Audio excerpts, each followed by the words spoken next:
Well, ladies and gentlemen, please note that we are in for a very, very interesting session. And also, kindly stay back till the end because I did make an announcement prior to the lunch break that Toradex is organizing a lucky draw contest. So we will decide the winner. And just like yesterday, the winner must be present here.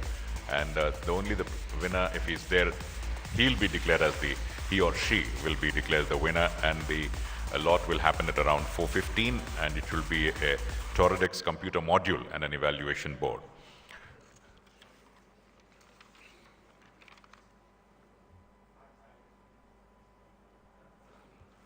In the interest of time, we are starting the session in just a bit.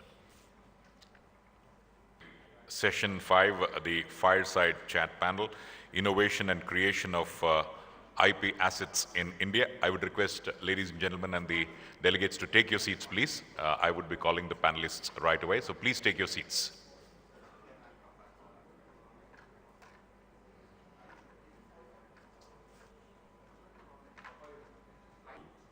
Call the panelists in the next 120 seconds, so I would request all of you to take your seats very, very quickly. I think they're just gone for a quick break, and some might have gone to drop the visiting cards at the Toradex stall. And if at all you have not visited the STPI Pavilion, please go. This is our final chance to visit STPI Pavilion, wherein we also have a stall of ESSCI and, of course, a few stalls of MSME also. We should be starting the session in just a bit.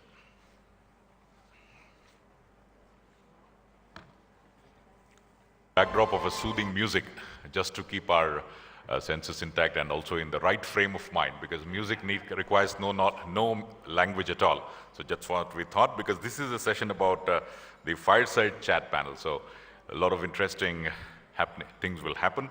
At the outset, I would request the moderator, Mr. PVG Menon, the president of Iesa, to kindly come over. Well, Mr. Menon doesn't require any introduction, but as we are all aware, has got close to 3 decades of experience in the Indian IT industry, with rich experience in development, marketing, and management of technology, and has worked with leading companies, building multi-million-dollar global businesses, has also been a part of 2 startups, his experience in semiconductors, embedded systems, and computer graphics, and also a part of several government committees for the electronic sector. So, ladies and gentlemen, put your hands together, and I would request Mr. PVG Menon to take us through this all-important session. It's over to you, sir.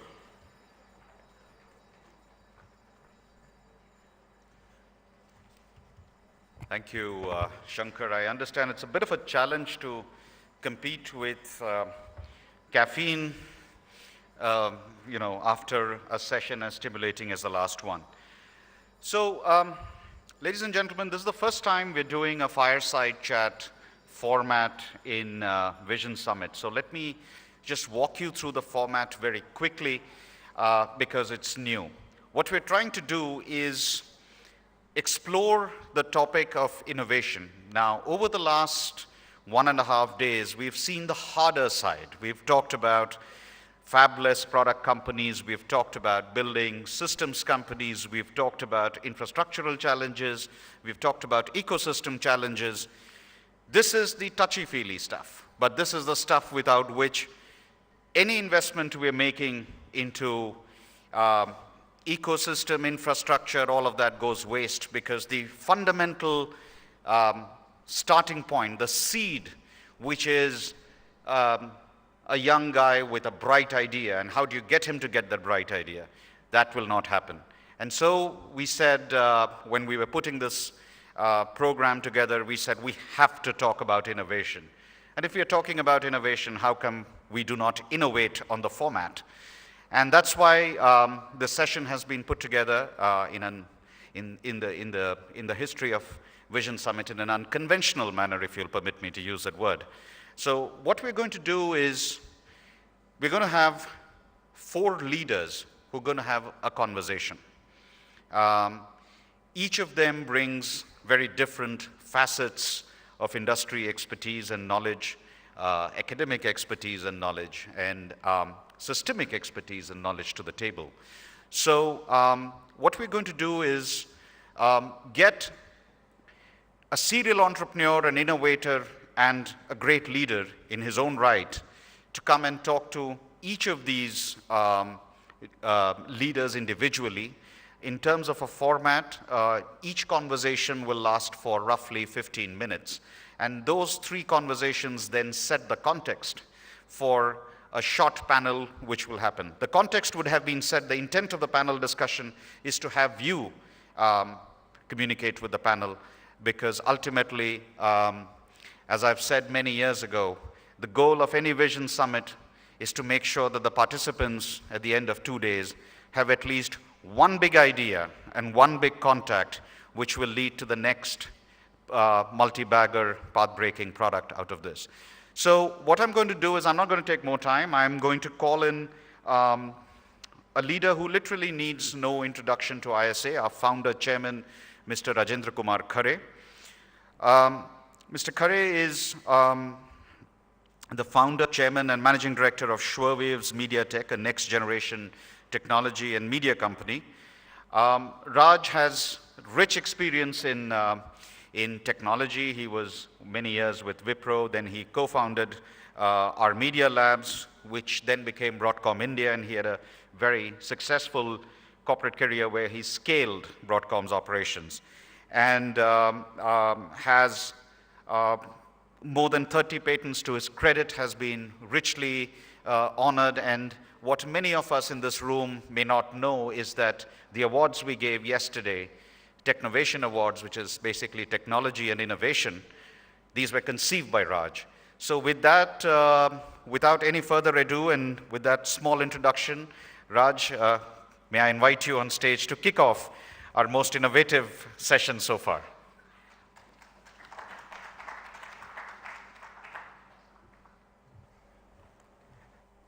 Could I occupy this chair? Whichever you come. Yeah, sure. Okay. This is a topic which is very unconventional. Maybe we have not spoken enough about this and not brainstormed enough about this. Let me just lay the context before I begin to speak with the luminaries in different fields who are present here today. We are very fortunate to have them.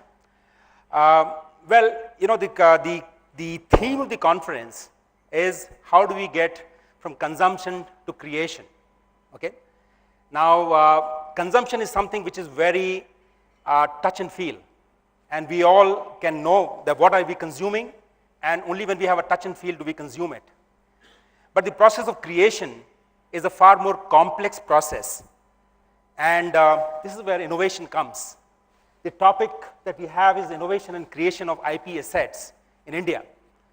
Now, are we talking of creation? I may say we did talk a lot about ideas, but it is no sheer accident that ideas leading to innovation and leading to lasting and sustainable leadership for larger victory in the marketplace.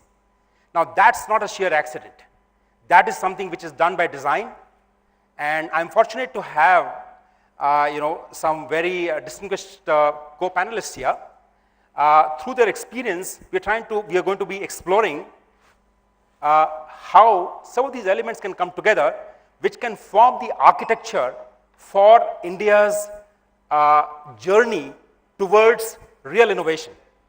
So, in the process, what I would like to say is that so far, I just like to bring a concept of how we have been doing some amount of farming or plucking low-hanging fruits, which is what the right thing to do was in our initial journey of the last nearly about 20 years, where India has been active on the technology space, quite active.